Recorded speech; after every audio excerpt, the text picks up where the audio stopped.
Bismillahirrahmanirrahim. Assalamualaikum warahmatullahi wabarakatuh. Melanjutkan video penjelasan pertemuan kedua, yaitu jenis-jenis himpunan. Jenis-jenis himpunan, yang pertama yaitu himpunan kosong.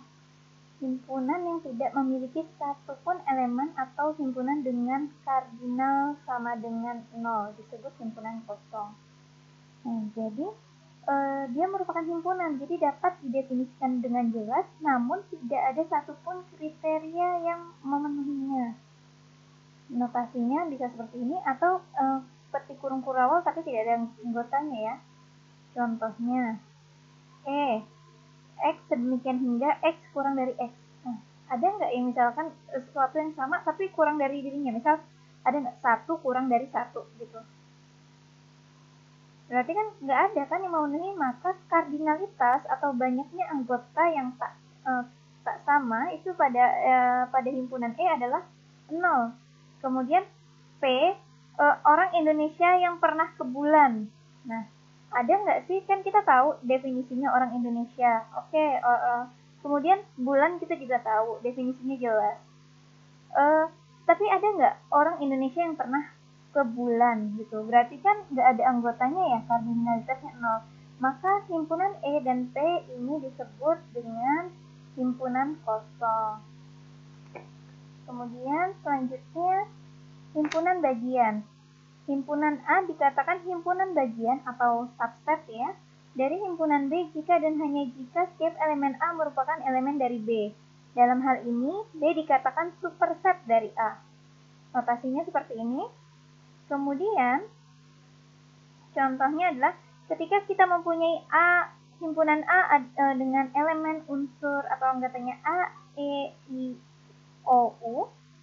Kemudian B itu himpunan B dengan elemen atau unsurnya adalah A, B, C, dan seterusnya sampai Z. Kemudian C, semua huruf konsonan dalam abjad Latin. Maka dapat dikatakan bahwa A, huruf vokal ini merupakan himpunan bagian dari B, yaitu seluruh alfabet. Kemudian C, semua huruf konsonan dalam abjad Latin juga merupakan himpunan bagian dari alfabet atau himpunan B. Selanjutnya, himpunan yang sama.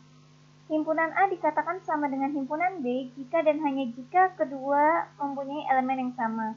Dengan kata lain, A sama dengan B jika A adalah himpunan bagian dari B dan B adalah himpunan bagian dari A. Berarti harus berlaku kedua-duanya, yaitu A himpunan bagian dari B, dan sebaliknya kita harus buktikan juga bahwa B adalah himpunan bagian dari A. Jika tidak demikian, maka kita katakan A tidak sama dengan B. Nah, jadi ini notasinya seperti ini. A sama dengan B jika dan hanya jika A himpunan bagian dari B dan B himpunan bagian dari A. Contohnya, ketika A-nya adalah 1, 2, 3, 4, kemudian B-nya adalah 2, 4, 1, 3, kan di sini ada sama-sama 1, sama-sama 2, sama-sama 3, dan sama-sama 4. Urutannya berbeda nggak apa-apa. Kemudian maka, karena semua anggota A merupakan anggota B, jadi A merupakan himpunan bagian dari B, B juga merupakan himpunan bagian dari A, maka dapat kita simpulkan bahwa himpunan A sama dengan himpunan B. Selanjutnya, himpunan yang ekivalen. Jadi, himpunan A dikatakan ekivalen dengan himpunan B jika dan hanya jika kardinal dari kedua himpunan tersebut sama. Kardinal kita tahu bahwa dia merupakan jumlah elemen yang tidak sama pada setiap himpunan. Jadi notasinya seperti ini ya, kayak melambai gitu. A ekivalen dengan B jika dan hanya jika kardinalitas A banyaknya elemen pada himpunan A sama dengan kardinalitas B atau banyaknya himpunan pada anggota B. Nah, ini seharusnya lurus ya, ini kok miring. Ini tadi mungkin saya salah. Contohnya A 1, 2, 3, 4, kemudian B-nya A, B, C, D. Ini kardinalitas dari A berapa? 1, 2, 3, 4. Ada 4 elemennya. Kemudian himpunan B juga kardinalitas atau elemen, banyaknya elemen adalah 1, 2, 3, 4. Karena kardinalitas dari himpunan A dan himpunan B sama, Berarti kita dapat katakan bahwa himpunan A dan himpunan D merupakan himpunan yang ekivalen. Selanjutnya himpunan saling lepas. Jadi dua himpunan A dan D dikatakan saling lepas jika keduanya tidak memiliki elemen yang sama. Jadi seperti ini ya. Kalau mungkin di notasi garis ini kayak sejajar itu. Tapi ini saling lepas kalau di himpunan. Contohnya A 1, 2, 3, 4, kemudian B 8, 9, 10. Tidak ada anggota himpunan A yang merupakan himpunan B dan B juga tidak ada anggota B yang merupakan bagian dari himpunan A. Maka dapat dikatakan himpunan A dan himpunan B saling lepas. Kemudian selanjutnya himpunan kuasa. Himpunan kuasa atau power set dari himpunan A adalah suatu himpunan yang elemennya merupakan semua himpunan bagian dari A, termasuk himpunan kosong dan himpunan A sendiri. Nah, contohnya, ini notasinya PA ya, power set dari A atau 2 pangkat N.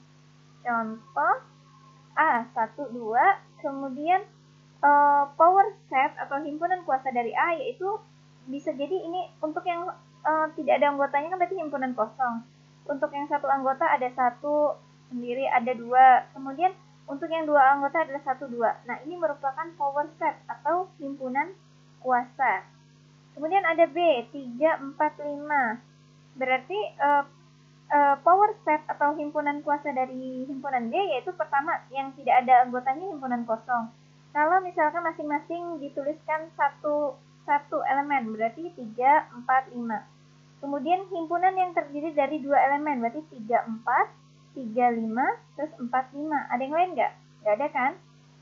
Kemudian, yang 3 himpunan, berarti himpunan yang mempunyai 3 elemen, 3, 4, 5. Nah, notasinya adalah 2 pangkat N. Karena ini elemennya 2, maka 2 pangkat N adalah 4 anggotanya. Kemudian karena ini 3, 1, 2, 3, berarti 2 pangkat 3, 8. 1, 2, 3, 4, 5, 6, 7, 8. 8 benar ya? Berarti nanti ketika kita punya himpunannya 4, ya berarti 2 pangkat 4, 16. Atau kita punya elemen himpunan dengan elemennya 5, berarti 2 pangkat 5, 32, dan seterusnya.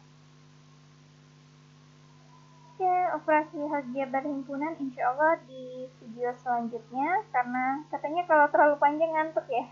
Jadi kita videonya singkat aja, singkat padat, mudah-mudahan jelas ya. Nanti singkat padat tidak jelas kan bahaya juga. Oke, sekian pemaparan untuk video penjelasan dari jenis-jenis himpunan.